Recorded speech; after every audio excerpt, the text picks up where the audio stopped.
ఇక సుచిత్ర భూ వివాదంలో రెవెన్యూ అధికారులు సర్వే పూర్తి చేశారు.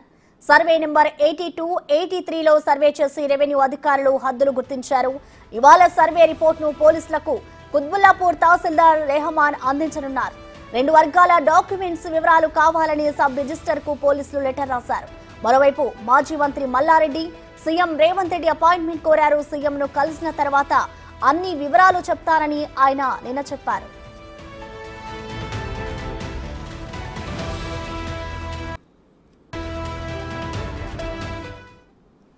ఇక దీనిపై కంప్లీట్ డీటెయిల్స్ మా ప్రతినిధి సురేష్ లైవ్ లో అందిస్తారు. సురేష్, మల్లారెడ్డి ల్యాండ్ ఇష్యూకి సంబంధించి అయితే కంప్లీట్ సర్వే అయితే పూర్తయింది. మరి సర్వే అధికారులు ఏం తేల్చారు? అలాగే మరోవైపు ఇటు సీఎం రేవంత్ రెడ్డిని కూడా మల్లారెడ్డి కలుస్తాను అన్నట్లుగా చెప్పారు. మరి ఆయన అపాయింట్మెంట్ దొరికిందా సురేష్?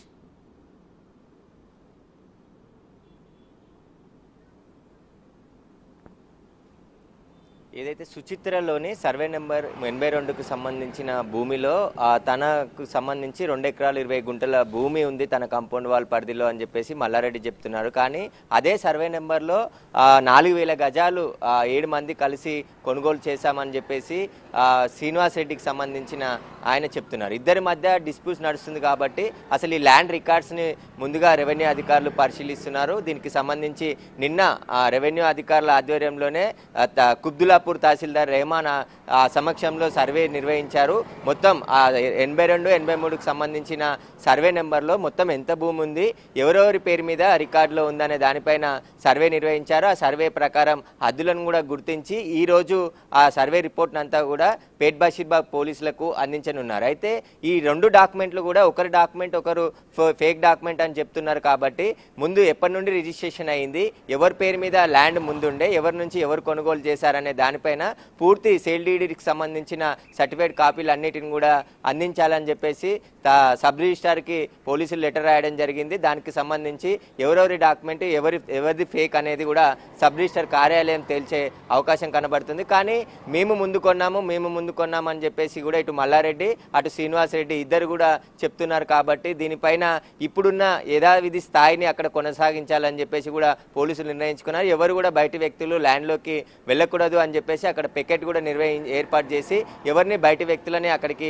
అలో చేస్తలేరు. ఇప్పుడు రెవెన్యూ అధికారులు ఎలాంటి సర్వే రిపోర్ట్లో ఏమందించారు, దానికి సంబంధించి ఆ రిపోర్ట్లో ఎక్కడ హద్దులు గుర్తించారు, ఎవరి భూమి, ఎందుకంటే 82 సర్వే నెంబర్లో ఎంత భూమి ఉంది, ఎవరిది అనే దానిపైన కూడా పూర్తి ఆధారాలతో సహా రిపోర్టు తయారు చేయనున్నారు. దీనికి సంబంధించిన తహసీల్దార్ ఎలాంటి రిపోర్టు పోలీసులకు అందిస్తాడనేది కూడా ఇప్పుడు చాలా కీలకంగా మారింది. ఎందుకంటే మల్లారెడ్డికి సంబంధించిన భూ వివాదం ఆయన గతంలో కూడా ఆయన మంత్రిగా పనిచేసిన సమయంలో కూడా ఆయన పైన చాలా ఆరోపణలు వచ్చాయి. దానికి సంబంధించి కబ్జాలు చేశాడని చెప్పేసి చాలామంది ఆరోపించారు. కానీ ఇప్పుడు మళ్ళీ సుచిత్రలో ముందు ల్యాండ్ అంతా కూడా షాపింగ్ మాల్ అన్నీ కూడా వాళ్ళ పేరు మీద ఉన్నాయి. కాబట్టి వెనకాల ఖాళీ స్థలం మల్లారెడ్డి కావాలని కబ్జా చేసి మమ్మల్ని బెదిరింపులకు గురి చేస్తున్నాడని చెప్పేసి కూడా శ్రీనివాస్ రెడ్డి చెప్తున్నారు. కాబట్టి ఇద్దరు ఇచ్చిన ఫిర్యాదులని కేసు నమోదు చేసి పేట్ బషీర్బాగ్ పోలీసులు దర్యాప్తు చేస్తున్నారు. దానికి సంబంధించి విచారణ కొనసాగుతుందని చెప్పేసి కూడా వారు చెప్తున్నారు. కాబట్టి ఇప్పుడు ఏం రిపోర్ట్ ఇస్తారనేది కూడా చాలా కీలకంగా ఉంది. అదేవిధంగా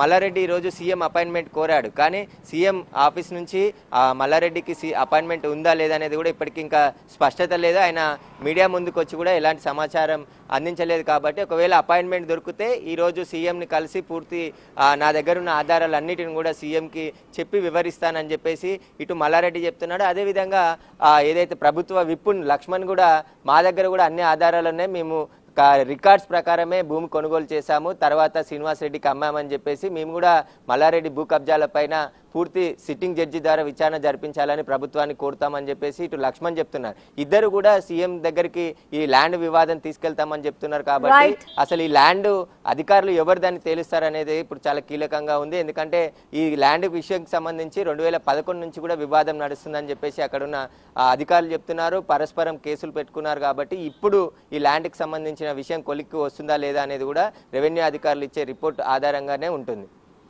థ్యాంక్ యూ సురేష్.